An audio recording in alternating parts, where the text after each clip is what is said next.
Per la sesta serie intanto Ludovico Foglia, Gabbiano in 2, Matteo Furchi, Radinante Stadria, Monfalcone in 3, in corsia 4 Gianluca Pasquali 2000 Padova e Didier Sachet Onda Blu in corsia numero 5.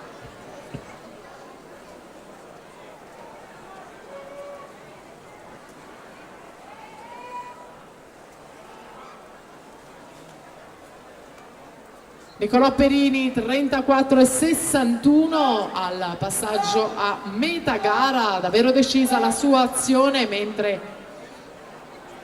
insegue Nicolò Rossi e poi Federico Zelano.